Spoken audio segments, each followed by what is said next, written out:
नमस्ते गुरुजी। क्या हिंदुस्तानी की आदत है ये बिकते हैं क्या, यही पूछ रहे हैं ना आप? Yes yes. हाँ डॉक्टर सत्यनारायण, यहाँ सब बिकते हैं, सब बिकाऊ है, कीमत लगाओ ये बिक जाएंगे। इनका कोई मान नहीं, सम्मान नहीं, मर्यादा नहीं, कुछ भी नहीं है। ये बिल्कुल बिकते हैं क्योंकि इनकी बुद्धि मर चुकी है, विवेक मर चुका है, ये घिरे हुए इंसान है। ये पद और गरिमा दोनों का अभिशाप बन चुके हैं। हर जगह देखोगे, हर जगह देखोगे, इनको खरीद सकते हो। तुम्हें पास खरीदने की ताकत है ना। इस देश के किसी भी पद पर कोई भी बैठा हो, 99% क्या है, बिकाऊ है, इनको खरीद सकते हो। इसीलिए ये लोग हमेशा पैसे पर बिक जाते हैं, हर तरह से ये देश की गौरव गरिमा को कलंकित करते हैं। ये बिकाऊ हैं, इनकी मान नहीं, मर्यादा नहीं, सम्मान नहीं है, पैसे पर इनको खरीद सकते हो।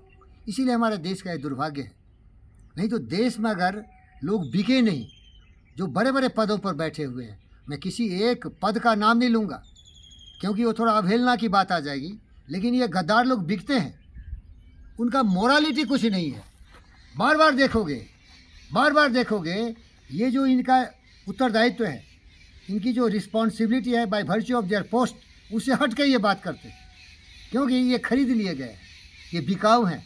थू थू, इन गद्दारों पर थूकना चाहिए क्योंकि हम हैं शहीद भगत सिंह, हम हैं सुभाष चंद्र बोस, हमें झांसी की रानी, हमें शिवाजी महाराज।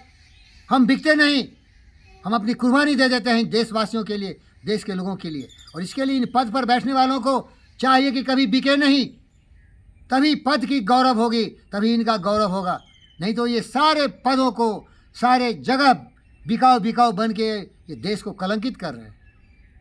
अरे देश में अगर तुम अपना उत्तरदायित्व नहीं निभाओगे, एक डॉक्टर सही से चिकित्सा नहीं करेगा, एक राजनेता अपने आप को देश का जनसेवक समझ के कुर्बानी नहीं देगा, आंसू नहीं बहाएगा दूसरे के आंसू पोंछने के लिए, तो नेता कहलाने लायक नहीं।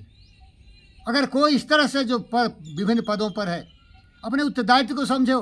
जो भी निर्णय हो तुम्हारा, तुम्हारे बाप का ये गद्दी नहीं है, एक गद्दार, ये लोभी लालची तुम्हारे बाप का नहीं है।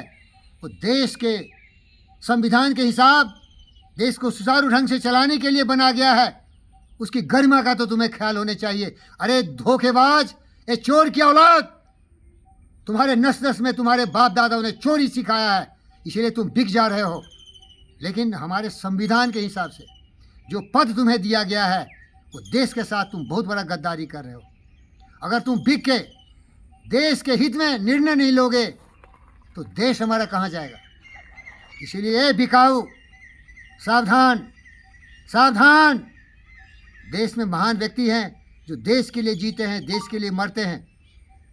तुम्हारी खटिया खड़ी हो जाएगी। कोई भी देश का सच्चा स्वाभिमानी सुभाष बोस, भगत सिंह, चंद्रशेखर आज़ाद, जो सचमुच देश के नागरिकों का सेवक है, तुम्हें इस तरह से स्वतंत्रता नहीं देगा। थोड़ी तो शर्म करो, चुल्लू भर मुंह में डूब कर तो मरो रे बिकाऊ। धन्यवाद।